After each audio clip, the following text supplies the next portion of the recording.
మూడోసారి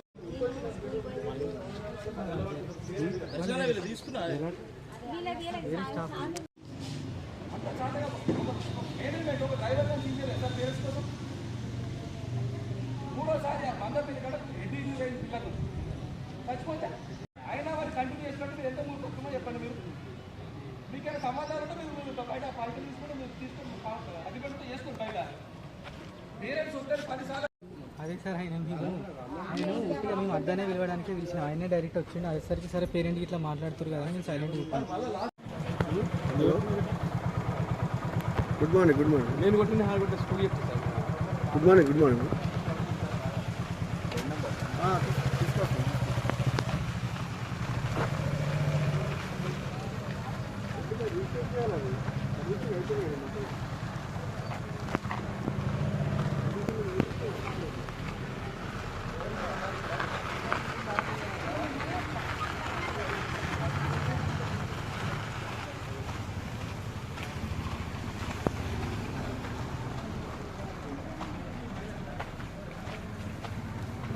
నేను చెప్పింది సార్ తనకు వీళ్ళిద్దరు గొడవ ఇతని మీదనే తను ఫస్ట్ హరాస్మెంట్ చేసిండు.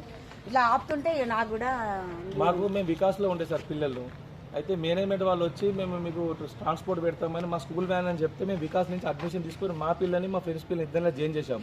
స్కూల్ వ్యాన్ అని నమ్మాం. నెల రోజులు తెలిసింది ఏంటంటే అది ప్రైవేట్ వ్యాన్ అని తెలిసింది. వచ్చి అడుగుతా లేదు సార్ మీకు ఇబ్బంది కాకుండా సార్. ఫస్ట్ నెల నుంచి ఇది 10వ నెల ప్రతి నెల సతాయించుడే. 3 సార్లు యాక్సిడెంట్ చేసిండు వెహికల్. చిన్న పిల్లలు అంతా చిన్న పిల్లలు 3 సార్లు యాక్సిడెంట్ చేసిండు. పిల్లలతో హరాస్మెంట్, వాళ్ళని తిట్టడము, ఒకరి మీద వాళ్ళని కూర్చుని పెట్టడము, అట్లా 10 సార్లు వచ్చి చెప్పిన మేనేజ్మెంట్ ఎలాంటి అడగండి సార్. సార్ నా ముంగట అదే సోకులకే ఉన్నదని ప్రిన్సిపల్ మేడం అన్నాడు. ఆ విషయం కూడా మేడం చెప్పిన. అరే ఆమె ముంగట మా మిస్సెస్ గురించి మాట్లాడతాడు. మా ముంగట అడగండి. అవి కూడా అందులోకి వస్తాయి కదా పర్టికులర్ కదా. మేము కష్టపడకుండా ఫీజులు కట్టుకొని అవలగాని కోసం మేము ఇంత ఇబ్బంది పడాలా? ఎన్నిసార్లు కంప్లైంట్ చేసినా సార్ వ్యాన్ సరిగా లేదు సార్. 3 సార్లు యాక్సిడెంట్ చేసిన గద్దమ్మ కాడ మందపల్లి కాడ ఇక్కడ 3వ సారి యాక్సిడెంట్ అయితే వద్దు సార్ నువ్వు బతిలాడిపోయిన నరేష్ సార్ మళ్ళీ వాళ్ళే పంపించారు. వేరే వ్యాన్ మాట్లాడుతూ కూడా వాళ్ళు క్యాన్సిల్ చేయించారు. ఆవంతా సట్టలేదు డైరెక్ట్ ప్రిన్సిపాల్ మేడం ఏం నడవది ఏజీఎం సార్ మావాడు నా తప్ప వేరే వ్యాన్ పెట్టని అన్నాడు. ఏందన్నట్టు మరి మీరు కూడా అన్నారు కదా సార్ ఇందాక వేరే వ్యాన్ వచ్చినా కూడా సార్ జనవరిలో ఎంత ఇబ్బంది పెట్టి డ్యూటీ బంద్ చేసుకుని వచ్చి దించిపోయినా. ఇప్పుడు వాళ్ళ పిల్లలు నా మొహం చూసి వాళ్ళు చేంజ్ చేస్తారు. వాళ్ళ హస్బెండ్ ఏమంటే నాకు సంబంధం నువ్వే దించిరా అంటే 10 రోజులు నేను నా కార్లు దించొచ్చుకున్నా డ్రైవర్ని పెట్టుకుని. లేకపోతే మనకి ఎట్లా నేను పైసలు ఇవ్వాలి జనవరి? నేను చెప్పినా నువ్వు మేనేజ్మెంట్ తో మాట్లాడుకో.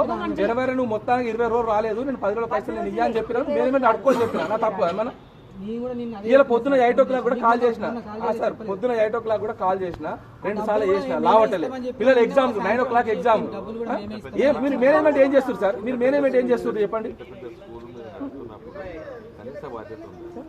పిల్లలు వస్తున్నారు 6:30కు దించుతారు. 5 గంటలకు వచ్చి పిల్లలు 6:30కు దిస్తే మీరు ఎవరికైనా కాల్ చేసి బ్యాకప్ ఇచ్చారా? 5 గంటలకు రావాల్సిన లేదు సార్. సార్ అన్ని కహాని లేదు. ఇంటిమేషన్ ఇవ్వాలి మరి. మీరు ఏం బాధ్యత తీసుకున్నారు? మరి 6:30 దించాలి కదా సార్. సార్ రావట్లేదు సార్.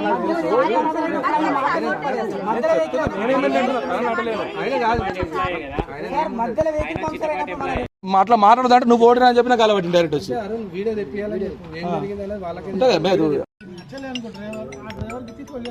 లేదు సార్ వద్దని 10 సార్లు వచ్చి చెప్పిన. అది ఇది అంటాడు వీళ్ళ రికార్డు వాళ్ళకి